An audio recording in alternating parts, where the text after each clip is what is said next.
Okay, domain 2, good old security architecture and models. Okay, security architecture and models objectives.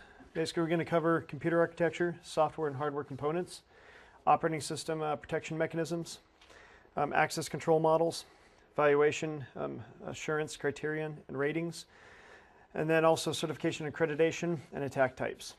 As far as EC Council goes, there are actually 2 CNA certifications. How many people have heard of the CAP before? Which is Certification and Accreditation Professional. My understanding is that it was mainly pushed in regards to some contracts with the State Department. So it's mainly a CNA process for that side of the house. And then there's the ISSEP, which is a subsection of the CISSP, which basically means you have to pass your CISSP, then you can take your ISSAP. That actually used to be off of the DITSCAP model, but recently was changed to the DICAP model. Basically because a lot of people in the government sector are now using DICAP as opposed to DITSCAP. How many people here know what those terms mean? Basically it goes down to certification and accreditation or standards that the government uses for security baselines and so forth. There's a big argument that the DICAP is a little bit more or a little bit less, shall I say, instructive than the DITSCAP, but again, it's just the new standard. Okay, in this area, we're going to cover hardware and software, computer components, memory types and uses, storage types, process threads, and of course, language generations. And the higher the generation, again, the more potential for vulnerabilities because you're putting more code on top of other code. Okay, CPU, hardware components, central processing unit. Basically, this is a term that pretty much you have to memorize. CPU components, you're going to be looking at primary storage, your control unit, which is coordinates activities during program instructions and evaluation, then also arithmetic logic unit, or the ALU. Okay, CPU, processing data. In this area, instructions are data are passed for registers for processing. Basically, there's a control unit dictates when they can be processed by the ALU. Then also after execution, the results return to the requesting application's memory segment. And this is one of the issues or the biggest areas where buffer overflows happen. So what you end up doing is sending the shellcode or the opcode into the memory segment, and then the CPU processes it just like normal data. And then it sends it back to the memory address, and then what ends up happening with that aspect, if you do a NOP-SLED, which is the usually going to be an X90, or it's a no operations call for the CPU or the processor, it's going to slide right down into the actual opcode. And the whole point is try to get to the EIP area of the memory segment, which is going to be your return pointer, overwrite that, and now either A, at the worst case scenario, you've just destroyed the application and have done a denial of service on it because you now control the way that the application is running. And or the best case scenario is that you have your opcode or your shellcode in that memory segment. You point directly to that memory address or to the address that contains your NOP-SLED, which is going to slide you right into your shellcode, and now you just ran the exploit. And what a lot of people call shoveling a shell, which basically means from the system that you just exploited, you now have command interaction between that system, shovels the shell back to you, which is usually going to be, for example, like a bin shell on a Unix system or the CMD command prompt on a Windows box. So, but that's basically in this area. As far as the execution, where the data gets sent to the processor, it runs the data, not knowing if it's data or executable code. Okay, memory types. You have your primary memory. Memory directly addressable by the CPU are stored on an application's instruction and data. You have your real memory. It's memory segments that are available to the users. Your cache memory, which are buffers that increase the overall performance of the read activities. It also holds instructions the data can access. Also virtual memory, combination of real memory and secondary storage memory. Extends the available working memory of the operating system. For example, on Vista, they have the capability of if you put in a faster USB drive, it'll ask you if you want to use it as a memory or if you want to use it as a storage device. And in reality, that's probably the slowest memory you could ever use on a system, even though you can have the system lie to other software, because I know some software will not run if you do not have specific amounts of memory. So for example, if you're running a large application that says it's going to require 4 gig, but you only have 1, you can put in an 8 gig USB thumb drive, and it may be seen as, for example, like 9 gig for the OS, but you don't really have the 9 gig. What it's using that is for is a page file. So it's going to copy everything to one of the slowest ports on the system. It's going to go out the computer, go to the USB, transmit over the USB, store things on that disk, and then go back to the computer. So you're going to take a huge performance hit, but it still lies to the software and allows you to do other things that you probably couldn't do normally. But again, that's going to be your good old virtual memory.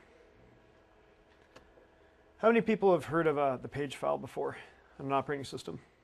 Okay. For those who haven't, basically the page file is basically a file on the operating system that you dump data to, and it pretends to be memory.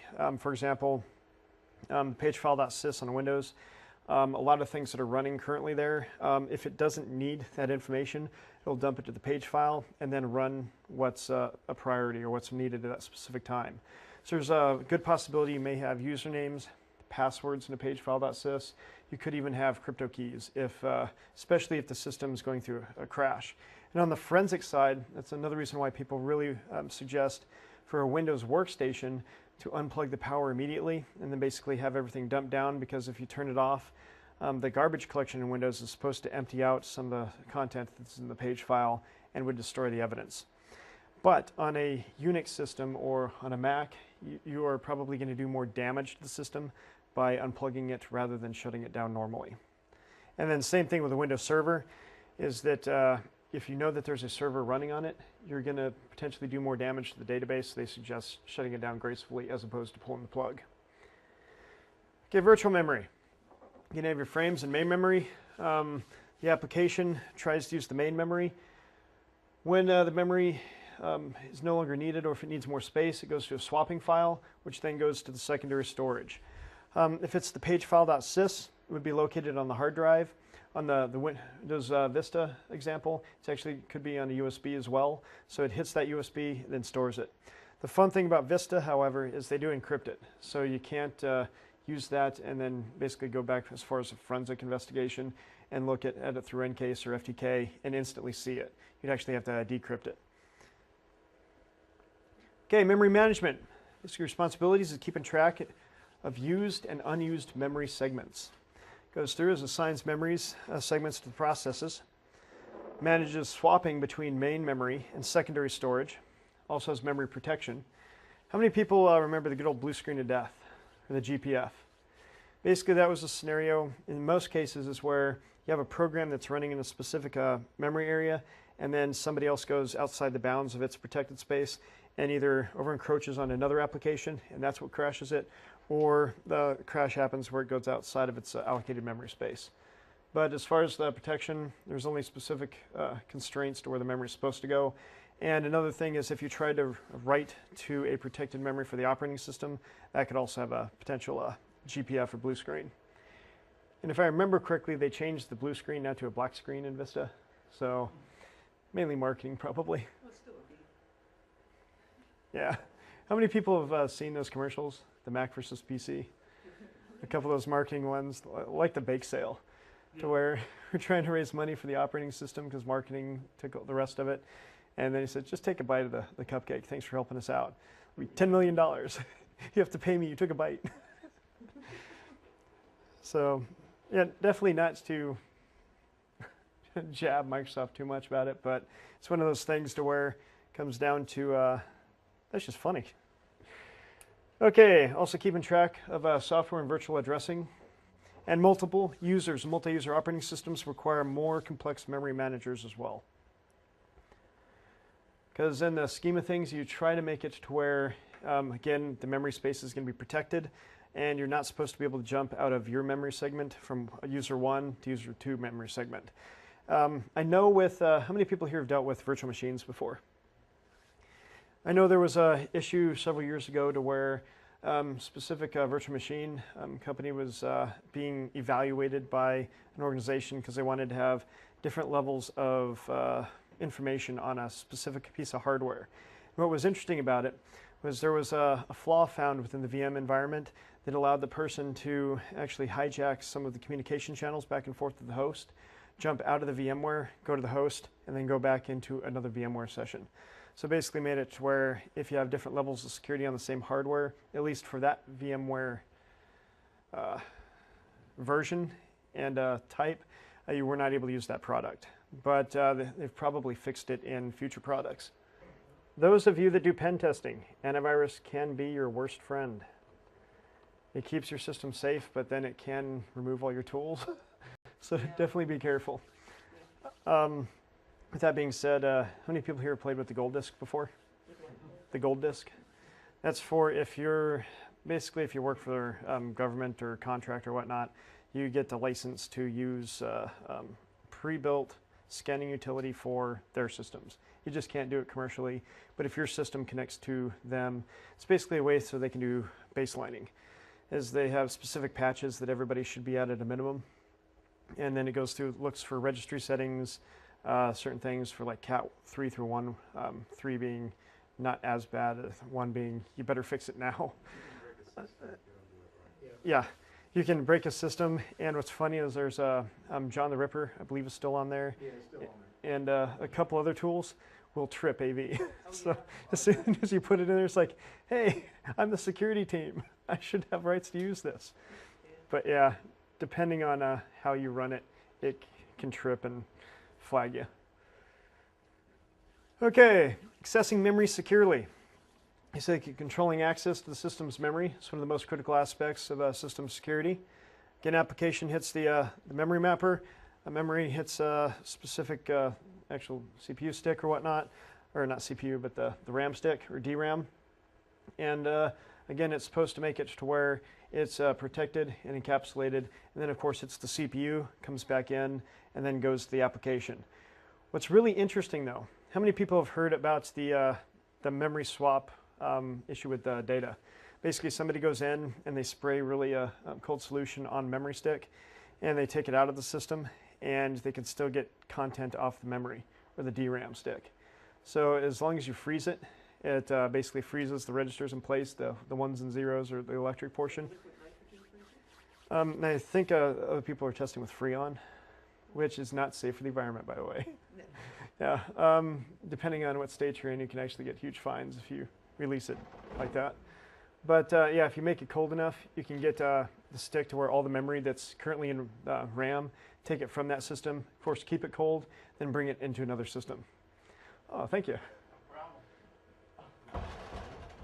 And it looks like we have snacks. Well, that right there is lunch. That's what I've been having for lunch for the past week. Yeah, exactly. We had all the carbs we needed. Along with the most spray of caffeine. Oh yeah. Like I said, if anybody's interested in caffeine, Circuit City's right over there. And that 80-hour energy. Has anybody tried the 5-hour energy? They say there's no crash at the end. Well, you probably pass out if you drink too many, but that's basically the 5-hour energy, but just more concentrated. And on the 5-hour energy, you have two options. Drink it as the like 1 or 2 ounce shot, or however much is in that little really nasty container. It works great though. Or they suggest putting it into a larger drink, which is 16 ounces or so, so you don't taste it as much. Yeah, that stuff is a lot more concentrated than the other stuff, but it's the same content. Probably just distill a little bit more. And what's funny about it is they actually tell you to squirt it under your tongue, so it gets into your system a lot faster. Then there's also the stuff from Think Geek. Has anybody heard about like the Octane gel? That's basically a body gel that has caffeine in it, and they say put it on sensitive areas of your skin. Yeah. Yeah. So caffeine's definitely become an interesting drug recently. And then they also have shower gel. So if you don't want to put the body lotion on, definitely try shower gel and hand soap. And then of course what comes in the pack is not just the spray, but caffeinated gum. 2 pieces is the equivalent to 1 cup of coffee. Yeah, coffee tastes better, even if you don't like coffee. Oh yeah. And unfortunately, you get to the point where Mountain Dew no longer affects you. I knew some people that their doctors one lady was working in an emergency room and was living on Mountain Dew. She would have like 8 or 9 a day. Yeah. And she almost had a heart attack. And her doctor tried to say, Oh. stop. Because the caffeine and sugar, they work. Yeah. Caffeine potentiates insulin. Yeah. So it's like you eat one donut with a cup of coffee, it's like to your body, it's like having 5 times the load of sugar. Yeah. Yeah, she almost died. Ooh. From Mountain Dew. So I've known a couple of friends that one had a thyroid problem because of it. And so, yeah, it's definitely something that you might not want to do for the rest of your life because it would shorten the lifespan. Yeah, just burn out. But yeah, they call that burning the candle at both ends because you don't sleep for 72 hours at a time. Okay, hardware components, the buses. Basically, a data bus transfers instructions and data between components. Memory address bus is a data bus, basically like a highway. You have different pipes, you have different parallel lanes or whatnot. Memory bus is like the on-ramps to the highway. Basically, the more access ramps to the highway, the more addressable memory segments are on the system. Processes. This is an area that does tend to trick people up, such as, especially when it gets into threading, multi-threading versus multi-processing. Okay, process versus thread. A process is the application and users run as processes within the operating system. Process can contain several threads of code within inside of it, and threads are individual instruction sets. There's the different states. Of course, there's a stop state. Process is not running. There's the waiting state. Process is waiting for an interrupt to be able to process with the CPU. There's the running state. The process's instructions are being executed currently by the CPU. Then, of course, there's the ready state, which is available to be used and waiting for an instruction. And these are areas that, like a lot of the content in the CISSP, it's definitely good to memorize it because you may come across a question on that. But it's not a guarantee you will, but if you do, you may come across 1 or 2 questions. Okay, system functionality. There's multi-core, combines 2 or more independent cores into a single package composed of a single integrated circuit or IC called a die, and the more dies packaged together and so forth. There's multitasking, which operating system can process several programs at one time. There's the multiprocessing, it's basically a system with more than one CPU, and then there's the multiprogramming, multiprogramming, which interweaves the execution of 2 or more programs in a CPU. So the core is basically when you have again the multiple cores and puts into one die in the system. So for example, like a lot of the computers, you'll hear the quad cores basically make it to where it's just higher computing power. And then the issue that a lot of people will come across, for example, is of course multiprocessing. So you have a system with 2 to 4 CPUs. If the operating system does not handle multiple processors, then basically you wasted the other processors. I know a lot of people that would, for example, how many people remember the 8-bit motherboards? There was a motherboard out there called the 8-bit BP6. It was really nice for overclockers. And people that do overclocking is they get a CPU and then they try to get it faster than what it was designed for, which is not a good business case to do because you've just shortened the lifespan of the item. But I remember getting one, and a lot of people that I was working with also got one. But you could actually put higher fans or heat sinks on it and get a 333. This was back in the day when those were relatively common, and overclock them up to 600 megahertz. So what ends up happening is you can easily get a little over a gig system before when the top was, I think it was the 500 megahertz systems. But they were dual processor. So if you ran Windows 98 on it, you're only going to be using the one processor at the 600 megahertz. But if you had, for example, some of the Linux OSs or some of the NT systems, then you'd be able to utilize both processors. And then, of course, the multiprocessing is the other issue, or is for the processors, but tasking is where multiple processes on the same system at the same time. Sometimes you'll come across where there's not true multitasking, to where it says that multiple programs can run at the same time, but it does what's basically called, goes through and prioritizes and says, okay, the CPU touches this, then it stops, then allows this one, then stops, and so forth. So it's kind of a virtualized multitasking. Okay, in this area, I'm going to cover self-system protection, or system self-protection. the levels of access to resources and trust levels. Of course, memory segmenting, process isolation, layered and data hiding, virtual machines, protection rings, security domains, and trusted computing base. In this area, you have your system modes. Of course, there's dedicated security mode. All users have a clearance and a need to know to access the information on the system. So with that being said, at that security level, they're all being trusted in that area. Does not require complex methods of controlling access between classification levels. And there's also probably not going to be caveats in there. Basically, an admin on that one system is going to have access to all data on that system. Okay, multi-level security mode. All users have a clearance to access the information on the system, but not a need to know. So there could be some sorts of caveats to where the individual has a need to know for specific content A through B, and then C through J, they do not have a need to know. So what ends up happening is they do not have access to it, even though they have the clearance level for that. You're going to see that a lot in higher level systems or like research and development companies, things like that, where they have R&D guys that are playing with a bunch of stuff that they don't want the development team to be able to play with. So again, it's going to be on the same system per se, but it's going to be segmented off. Okay, and then also 2 or more levels of classification can be used, and data is in compartments or caveats, which works as virtual containers. So again, you can be an admin of the entire network or at the top level, an administrator there, but the administrator only has rights to specific content, not the whole data system. You'll get that primarily, for example, the Orange Book. We're going to cover that a little bit later in access controls. The Orange Book covers the D1 security all the way through A1 security. So there's D1, which is basically no security. There's C1 and C2, which makes it to where it's like a Microsoft operating system has only been rated at C2, which means that there's usernames, passwords, there's different levels of user accounts, but you can't do any caveating. And then the B, which is the first layer of mandatory access control, which allows you to do, back down to the multi-layered security system, is that you can have several people at the same classification level, but the classification of the data itself has its own security label, where specific people at the same classification cannot get to the same data.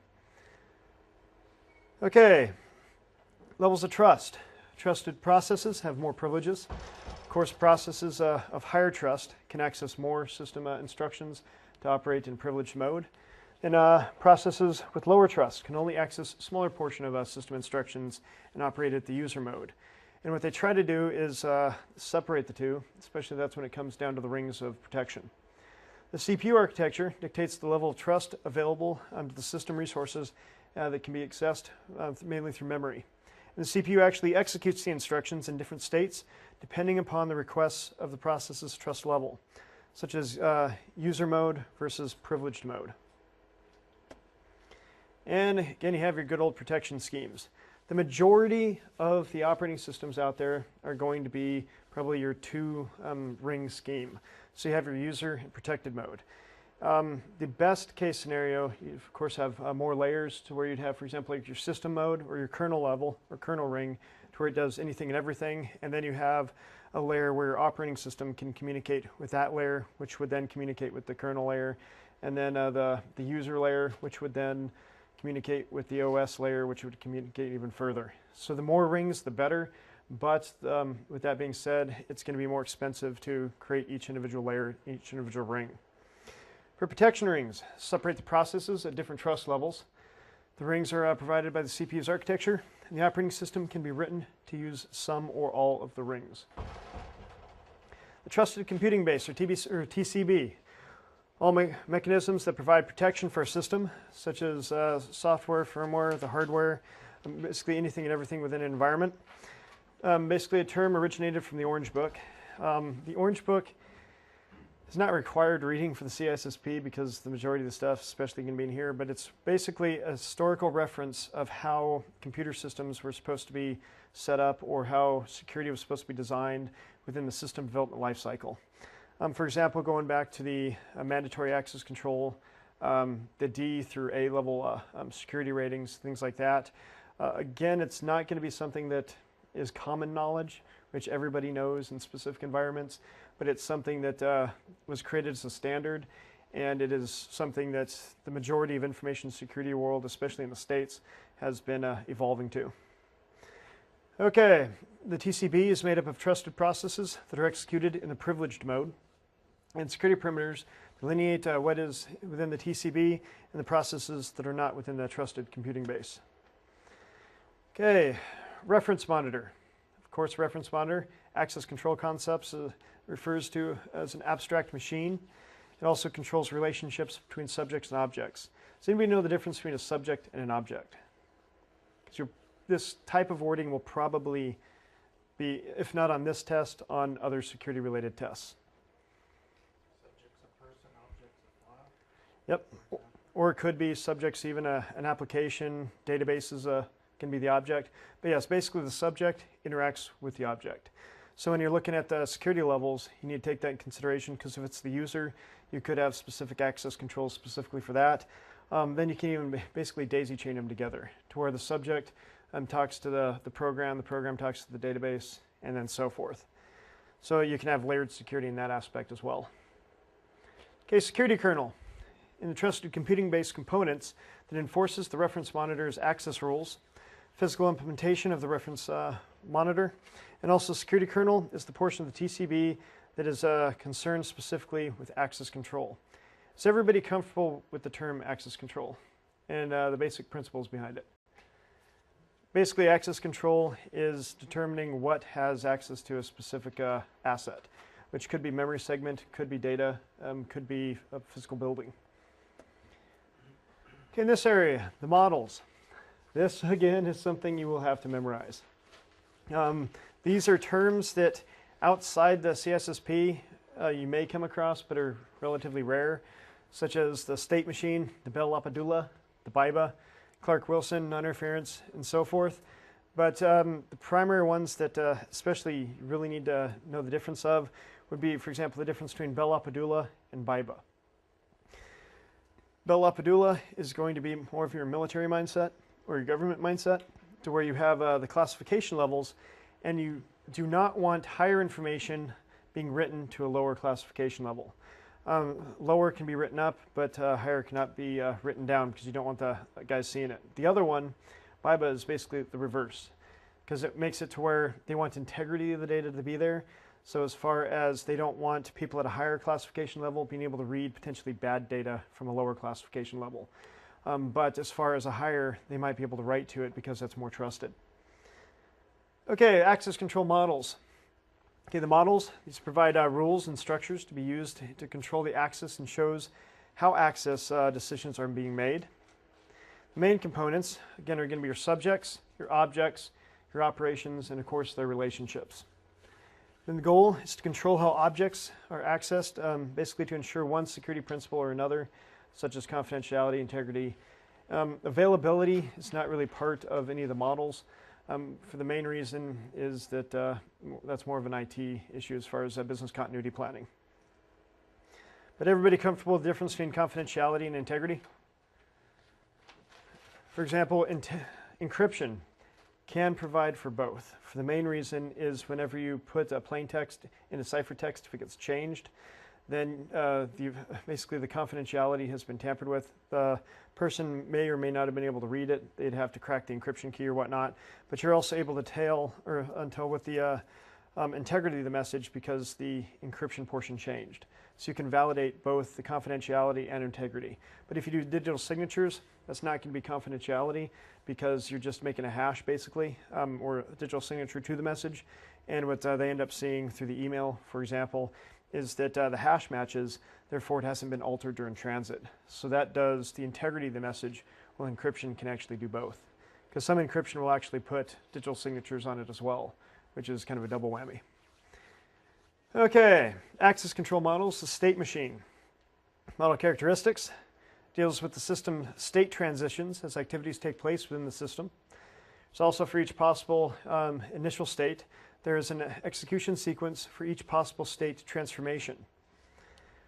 There must be mappings for each state change, abstract in nature, and does not specify protection mechanisms or meanings of enforcement model.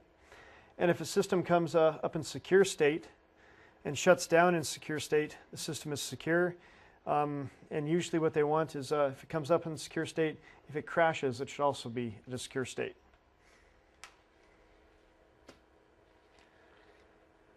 Okay, information flow. This model, information must flow securely through the state machine system.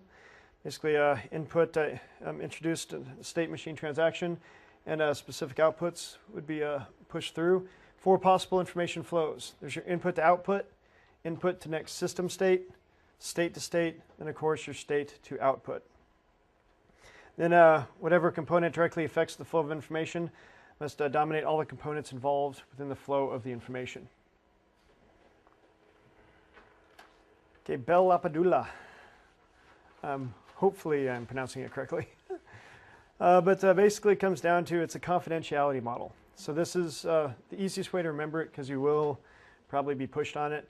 Because again, with the history of the ISC² organization, a lot of them are ex-government or ex-military. So that's another reason why they really push the Orange Book. But this right here, confidentiality, Bell Lapadula is going to be your military model. Information flow model where information cannot flow to an object of lesser or non-comparable classification. So for example, if you're on a sensitive network and you're trying to get stuff to an FOUO network or an unclassified network, it's not supposed to flow downhill. But information can flow uphill. So you can read the stuff at the lower classification. But the trick too is if you have, for example, unclassified on a confidential network, then technically you have to go through the paperwork to put that unclassified back onto the confidential because you don't know if it's been changed, altered, or if it actually holds higher classification of data. So again, it's going to be your one-way flow. If there are scenarios to where individuals will have one-way guards. Has anybody heard of that before? One-way guards, usually a hardware piece which makes it to where traffic will go one direction and not the other. Basically allows you to have your classified networks such as trade secret information from your research and development network and have it to where you can get log files off a lower classification and read the log files. I know a lot of organizations will have it to where say IDS logs or security logs, security scans.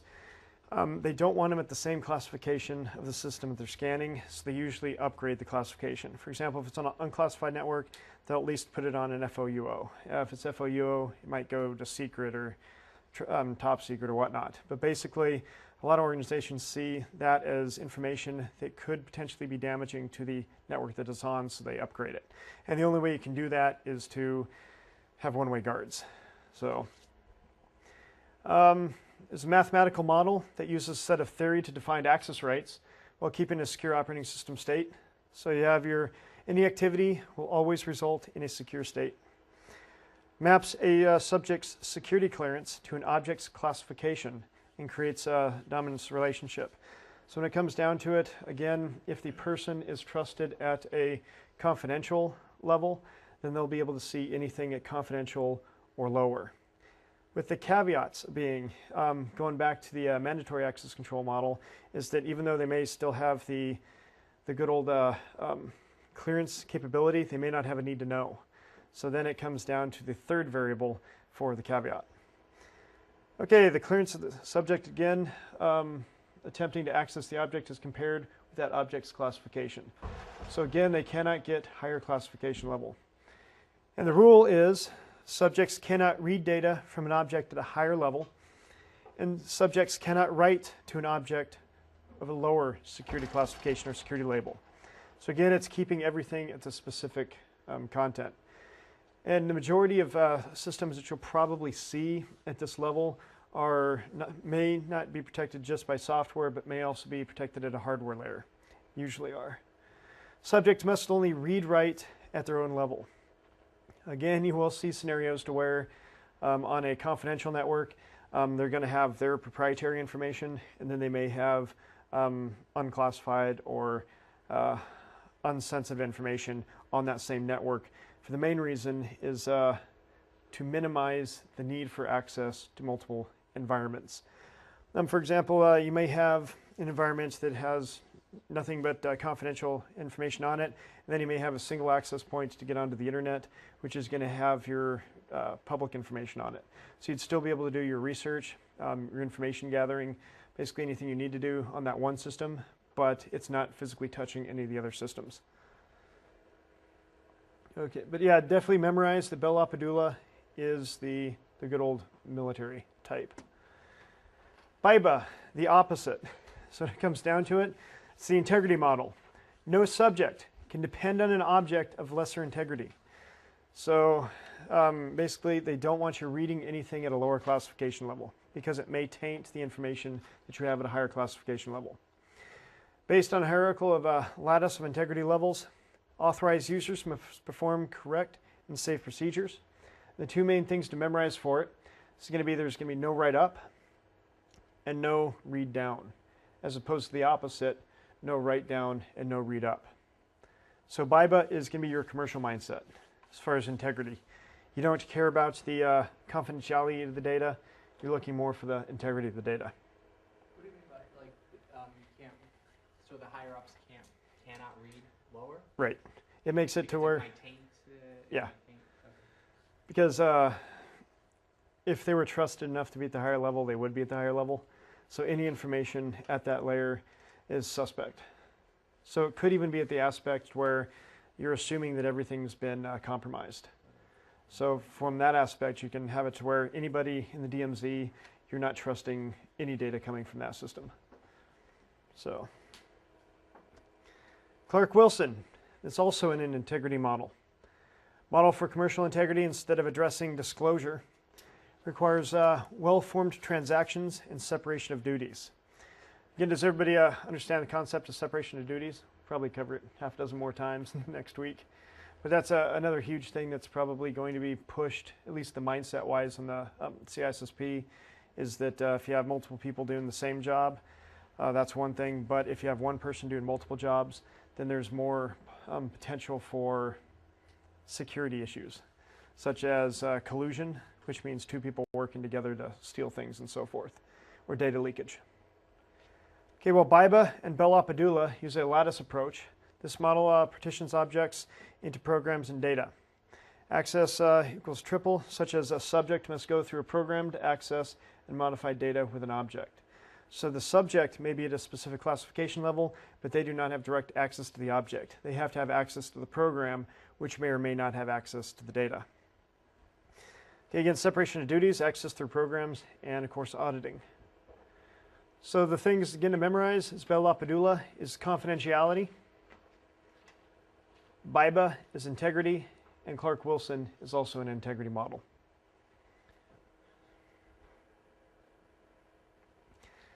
Okay, non-interference. This is developed by those two guys. Not even going to try to butcher their name. It's based on a set of theory where the users are separated into different domains. An output stream remains unchanged when the input comes from levels that are less dominant. And a subject cannot be influenced by behavior of other subjects at a higher security level. Okay, lattice-based. Again, so I mentioned before, BIBA and Bell LaPadula are going to be lattice-based controls. Every pair of elements has partially ordered set of greater and lower bound, basically least privilege type areas. For example, again, if you are going to be at PII level, it's going to be to where you have to stick at that level, either higher to that level or lower to that level. For example, back in BIBA, you can read anything higher than you, but not lower than that baseline. And then the Bell LaPadula, you can read everything up to that baseline, just nothing higher than that. Form of MAC, which is mandatory access control, where security classes are set up and control how the subjects are accessing the objects. Again, security classes, top secret, secret, public, PII, basically just the security level of the individual. Then also there's the classification label of the actual object. Rules are set to dictate how the information can flow from one class to the other, such as the up, the down, so forth. And confidential information can flow to an object or subject that is working in the class of secret. For example, confidentiality can go up to secret on that network. Secret can go up to TS, but if it's BIBA, then it would be basically the vice versa. Okay, access control matrix model. This is a two-dimensional matrix representative of subjects in rows and objects as columns. Again, specifies the operating or operations and access rights allowed for each subject as it relates to the specific objects. Again, it has ACLs. Everybody comfortable with ACL is again? The access control list. Basically, it's kind of a database that says you can or cannot do specific items. You'll come across this a lot, especially if you have a networking background with like firewalls and routers. So, okay, capabilities. Protected identifier that recognizes the object and access rights allowed for the subject, and it is bound to the subject. Okay, model characteristics. Again, this is the Chinese wall model, published in '89 to ensure fair competition. Mathematical theory used to implement dynamically changing access permissions. Defines a wall and develops a set of rules that ensure that no subject accesses objects on the other side of the wall. Individuals are only allowed to access data that does not present conflicts of interest. And also weighs the system competitors, or separating competitors' data within the same integrated database. Would be a good example of that. Any type of database that would have different entities in it, or a system that would have different entities on it. For example, hosted applications. You may have a website that has, say, 500 domains on it. Several of them may be different service providers or web design companies or whatnot. That's a scenario to where not just in a database, because you may actually use the same backend database, but that data would have to be separated, not only the information in the database, but the information on the page in the subfolders and such from each other. So one system can't go into their folder, and then do directory transversal to go back into the competitor's system. So you basically try to sandbox everybody in that specific classification level into only what they're allowed to see. It also tries to ensure that the users do not make fraudulent modifications to objects. Again, if you do or are able to get to your competitor's data, to be able to basically state that the price of a specific application that they're selling, instead of $1,000, is now $1. So now if they have 500 people purchase it, they may now be in a deficit. How many people here have heard of e-shoplifting? It's a variable manipulation attack, going back to changing parameters and such. Basically has it to where you're no longer checking, or you have not been checking the data on the server side, you're only checking it on the client side. So for example, you have price, you put that on a web page, and then the server does not validate the part number and the actual price in the database with the part number. And there are a lot of websites out there that are vulnerable to this, mainly because they don't want a database. So what ends up happening is you intercept the traffic from the web page up to the server, change the price, and from the server, it's concerned with what information went to it. So therefore, instead of $1,000, you put $1 up to it. Now you can purchase the item for $1 from the server. There actually has been a court case where an individual got in trouble for that, bought some stuff online on a store. They actually shipped it to the individual, and they found out the mistake whenever they were doing auditing. And they went back to the individual, say, you only paid, I think it was about 99 cents. You owe us this much more money, which was, I believe, over $1,000. And the guy said, nope, not paying you. So I went to court. The guy actually won the court case because when it came down to it, was his defense was bartering. Is that the server, the website, said it was one price. He said, no, I'm not going to pay that price. He sent a counter offer back to the server. The server then accepted, and therefore the transaction was complete. So I wouldn't suggest doing that, because depending on jurisdiction and how good your lawyer is and how good the other lawyer is, that may not fly. But I would never do something like that unless it's a pen test. And you always want to look for those holes. There's also the Brewer and Nash model. Basically data representing each company. Organization A has their data. Organization B has their data. Of course, they try to separate or sandbox each individual environment so one can't jump from one to the other. Take and grant model. Basic model characteristics. It's a mathematical framework used for granting and revoking access authorization. Also, analytical tool for auditors to test software security, and rules for how users users transfer their permissions to other users. For example, if you are a power user, if you created another user, they should not be able to take any rights that you do not have. They should only take at maximum what you are allowed to give them. And the same thing, if somebody tries to get rights from another user, you should only be able to get the rights that that specific user has. Whenever, for example, you're cloning user from one to the other, it's you can't go above and beyond the scope of the resource that you're trying to get from. Yes? Are there any, with respect to the various models, are there any products out there that allow you to implement that framework, or is it No. more of a guideline? It's a guideline. For example, there's a lot of entities that are required to be mandatory access control, but they have Windows boxes, and Windows cannot go to a B level for mandatory access control. It's just not physically possible for the operating system to do because of the way it was architectured. So in that aspect, then you have to keep that model in place, you now have to segment out the network physically so one network doesn't talk to the other network. Either that or get rid of all the Microsoft operating systems on that network and replace them with like Secure Linux or Solaris or whatever other Unix allows for mandatory access control. So How do you evaluate which model would be most appropriate for your the environment, for example, with the military or government type sector, to where you have information that could be national security interests. You are not wanting anybody to get sensitive information above what they should have. So you will, by default, use that model, which doesn't necessarily mean the operating system or the software you will, but the entire environment is going to emulate that model. And unfortunately, nothing is perfect.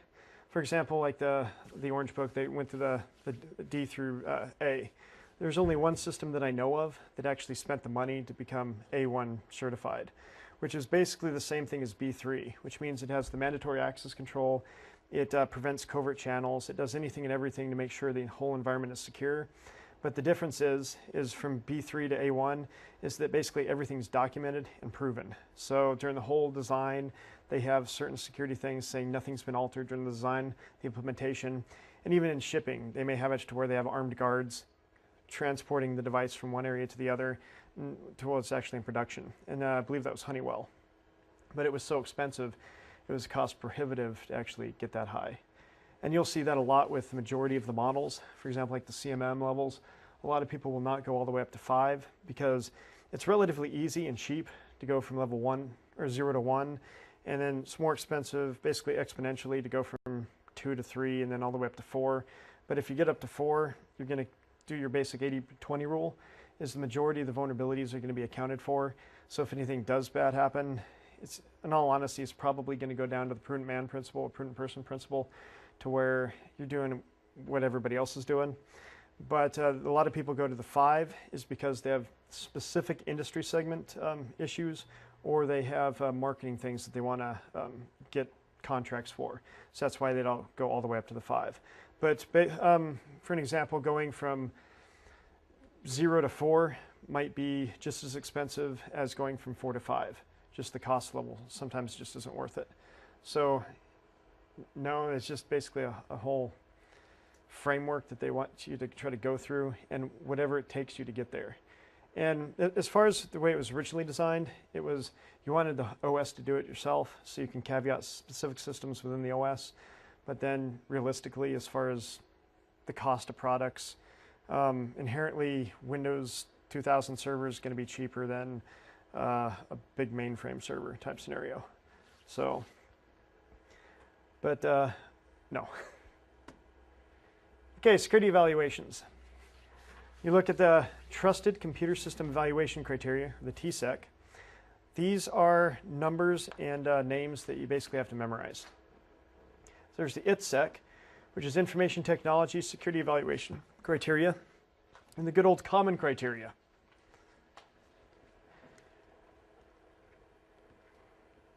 Okay, you have your TSEC. TSEC characteristics, developed by the National Computer Security Center. Basically, it is the Orange Book, based on the Bell-LaPadula model. And again, what does Bell-LaPadula look for? Confidentiality. So what are the axioms for the confidentiality? As far as read-write, what direction does it go? No. Yep, no read up, no write down. What about the BIBA? Yeah, other way around. So, yeah, no read down and then no write up. And the reason why I definitely push this, because each domain is going to have a certain percentage of questions. And this domain, honestly, is not nearly as big as, let's say, the telecommunications domain. So there's specific things you basically just need to memorize. And I'm going to come back to here, but going back to the beginning. For example, all of these access controls, you need to memorize. I have a question on the BIBA. Can you, so you say like a financial institution would be most likely to use that model. Yeah. Can you break that down to just somebody at Bank of America, a practical example of why a higher up DMZ. What's that? DMZ, for example. Let's say if you have your website database on the DMZ, and then you have your real database on the inside, Right. you wouldn't want to trust the data on here, which is potentially suspect because it has more exposure Right. than you would the system that is supposedly protected Right. by either multiple firewalls or a completely different network segment. So that's the main reason from a financial aspect that you'd want it, is because you have to assume that lower side has been compromised. Same thing with the Bell Lapidula, is you have to assume that the lower has been compromised, and you just don't want the bad guys having the sensitive information versus the BIBA. You don't want bad content being injected into your production data. So again, there are ways that in real life, a lot of people are trying to mesh the two, as far as they don't want specific people reading content from a higher classification. They also don't want them altering it. So a lot of times they'll segment the networks altogether. So it's basically a combination of both. But from the BIBA, that's the primary aspect, is you don't want bad input being influencing. Stable environment, Yeah. Yeah, for example, how many people here have dealt or have seen SQL injection before? So basically when you send malicious content through, for example, like a form script, it hits the web server and then potentially goes into a database. If you do not segment your network off, if that database is then used by internal resources, or it is your internal database for the rest of your organization, if somebody's able to do SQL injection, they may be able to drop tables, alter data. If they're able to alter data, they may be able to find out, for example, account numbers or account names, and then move it from one account to the other in a financial institution. So that's one of the primary reasons. But again, in this area, memorize all the models. And the primary ones are, of course, going to be your Bell Lapidula, and then your BIBA, and then Clark Wilson.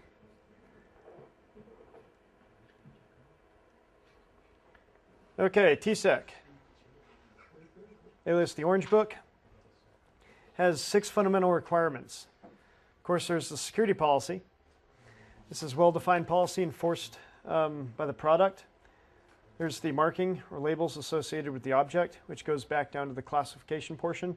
Again, if you have a clearance level of FOUO, but the object itself is labeled as confidential, you wouldn't be able to access it.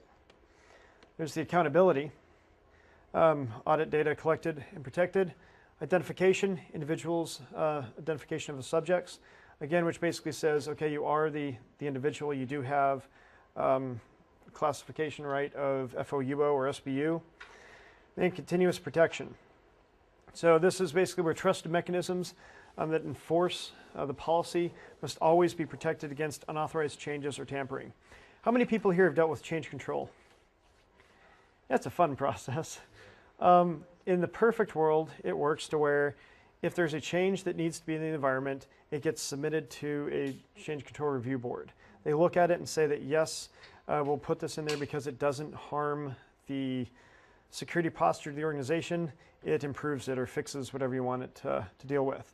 So yeah, in the perfect world, it's relatively quick. It only goes through maybe a couple bounces or whatnot, and prevents people from inserting bad input, basically installing things they shouldn't install. For example, I know some places do not like Winamp. because it's unauthorized. They don't like that commercial applications. They're trying to minimize other outside pieces of software.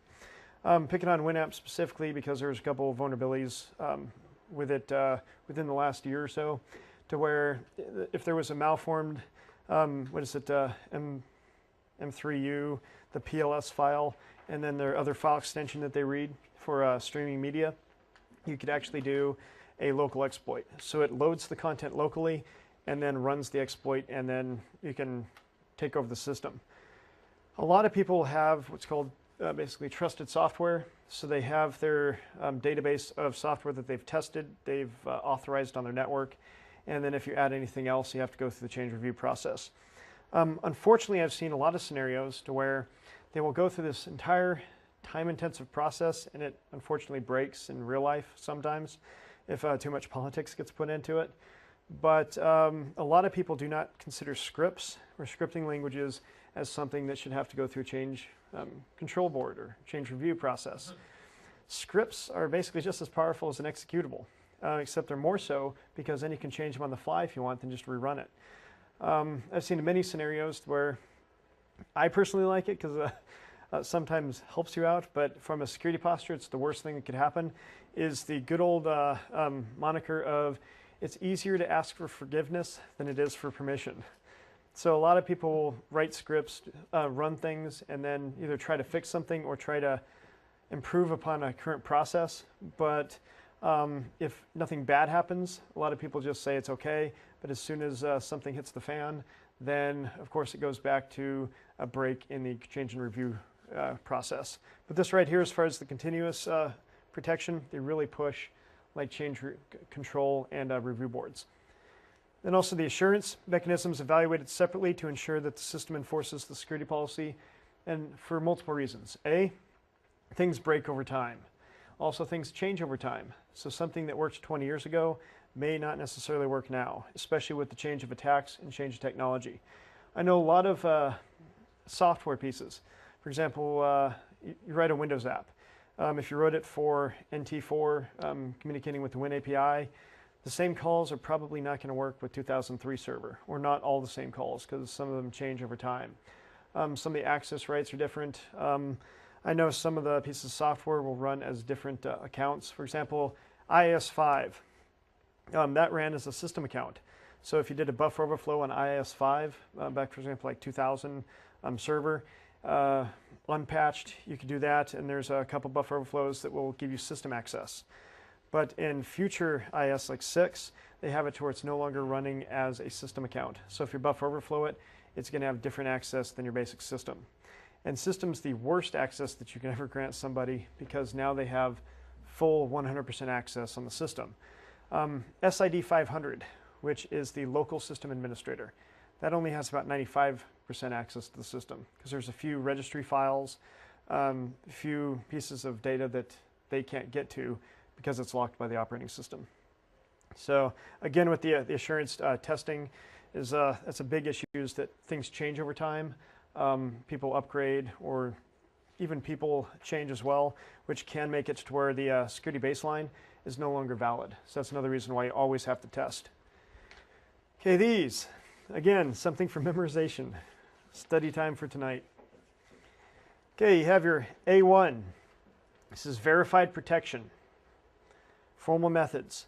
And basically when it comes down to it, the only difference between A1 and B3 is the verification, such as like the CMM process from 4 to 5. It goes from managed to optimized, is that there's just more paperwork or more processes that you have to go through to ensure nothing's changed along the way. There's B1, B2, B3. That's mandatory access control. If you do run Linux, the NSA basically rewrote part of the kernel or the Red Hat kernel and then made secure Linux or SEC Linux, and this was probably this was many years ago. I guess not many, but a few years ago. But a lot of the distributions have that by default now. So if you're installing it, it will install that unless you actually turn it off, and then it won't. But makes it to where Linux boxes can now do mandatory access control. There's the C1 and C2 for discretionary protection, and then of course D for minimal. Again, you will need to know the difference. A1 is going to be the top of the line, and then B, even though it's kind of going backwards because A through C or through D, D is the least, but the highest number is going to be the highest protection. The soonest letter is going to be the highest protection. So of course B3 is more secure than B1, but B1 is more secure than C2. That makes sense considering who developed it. Yeah. DoD. Yeah. Yeah, it's not, you should think of it like it's like an upgraded version, I guess. Like B3 is the upgraded version of B1. Yeah. So yeah, they assume that everything's perfect and then it just goes downhill from there. If you have a Windows box that runs only one classification, that's fine, right? Yeah. You were saying just a minute ago, Windows can't. Yeah, Windows you has not can't been get certified network. higher than C2. Okay, So on a technicality, if you just have a Windows network right. with multiple classifications on it, you cannot do mandatory access control. You would have to have potentially other sort of software, such as like a VM type environment running on top of Windows. But then even with that, you would have to, yeah. So yeah, depending on the vendor or whatnot. But see, that's the interesting thing about like B3. It prevents covert channels from happening. And basically a covert channel is using a communications method for something other than it was initially designed for, which could be as advanced as jumping into memory and then finding out what another program is writing to the stacks or whatnot, then copying that back out and then putting it into your app. It could be, I know an individual that recently spoke at the Red Team Blue Team Symposium and was talking about IPv6 communications channels, or covert communications channel, to where he stuck data inside of the IPv6 packet and then sent it to a system or to a network. And then once it hit the network, it was looking for the administrative packets, what was in there, and he was able to communicate with up to 5 different windows at once. So it could be on 5 different systems, or it could be one system with a lot more data. And what was cool about it was he released this, I believe it was either Black Hat or DEF CON a couple years ago. And the funny part was he set up his little IPv4 network, and everybody said, well, that's just tunneling IPv4 over IPv6. He goes, no, you're not listening. Look at what's going on. And he was doing the IPv6 over IPv4 as a basic tunneling mechanism so he could get it out of his network, bounce it to the country, I believe it was Sweden or the UK, then bounce it back into the States, and then bounce it back to him. So he was basically going an international path through IPv4 because that's the internet regular protocol, but then his system was decapsulating it, putting it in IPv6, and then ripping apart the IPv6 packet, which had all the real data inside of it. So that's a more advanced communications or covert channel, but then you get some of the basic ones to where people will be running SSH over port 443 because it's running an SSL type encryption, but it's not HTTPS encryption, it's SSH encryption. So, but as far as the covert channels, MS is just, or Microsoft OS is just not designed for it at this time because they want more usability rather than security, in all honesty. Is because if they wrote their OS like a Unix box, they'd probably, some of the users would drop off like flies. The mom and pop shops would be calling in for tech support because they wouldn't be able to get specific applications to run. And that's also one of the biggest reasons why they're a huge target, is because, for example, on Windows and Linux systems, people that use those as workstations, I hate to say it, but they're usually at a higher technical level than somebody running a Windows system.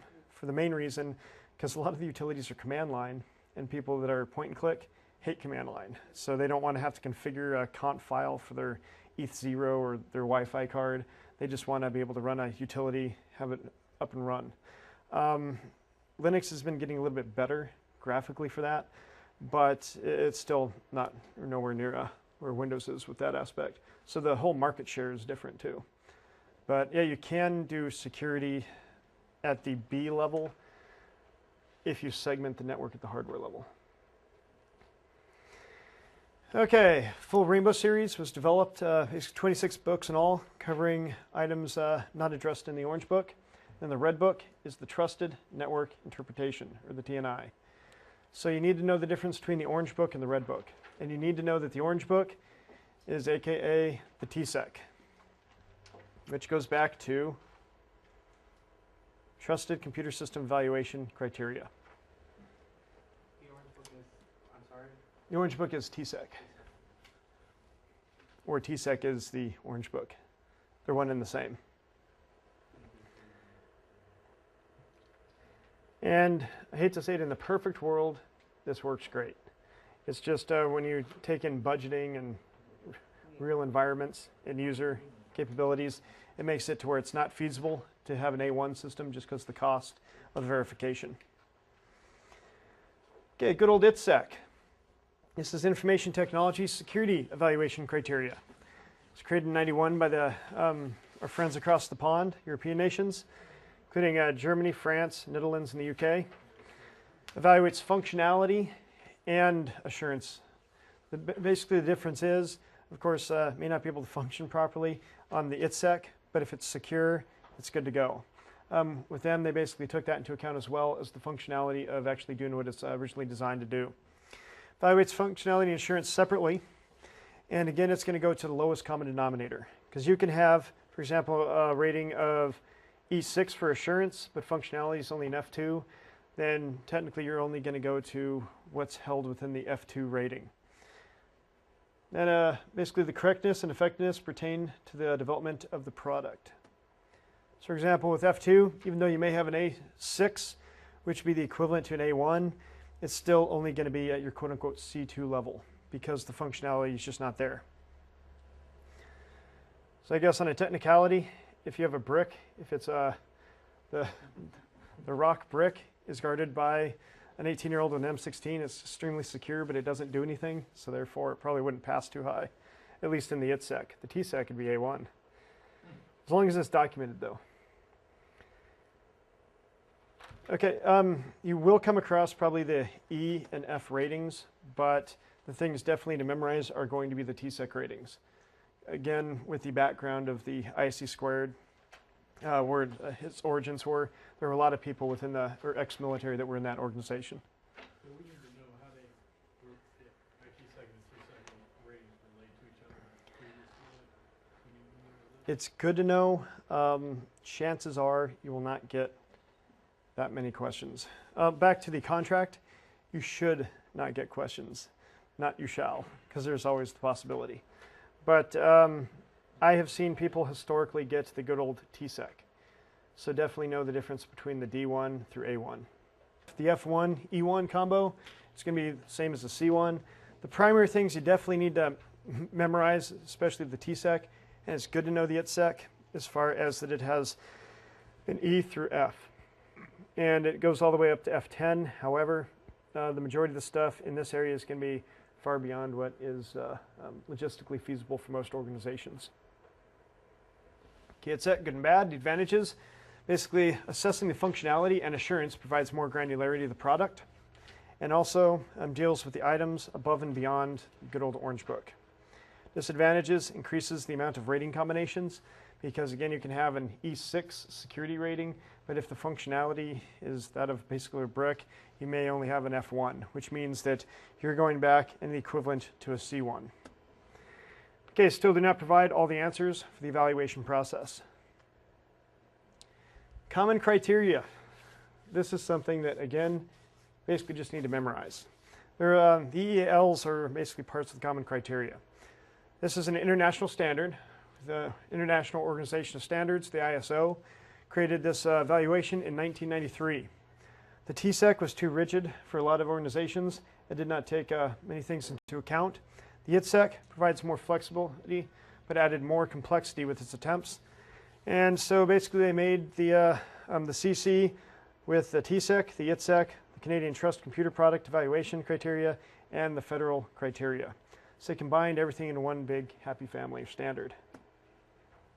Okay, the CC components. You have your protection profile, description of needed security solutions. There's, of course, the real-world need. There's the target of evaluation, which is product proposed to provide needed security solutions. Security target. This is written by the vendor explaining security functionality and assurance. And, of course, there's the packages, which are the evaluation assurance levels. So you need to know the difference between the CC and the EALs. The CC is the standard, or the common criteria evaluation area, and the EAL basically the grades within the CC. This basically describes what must be met to achieve effective EL ratings.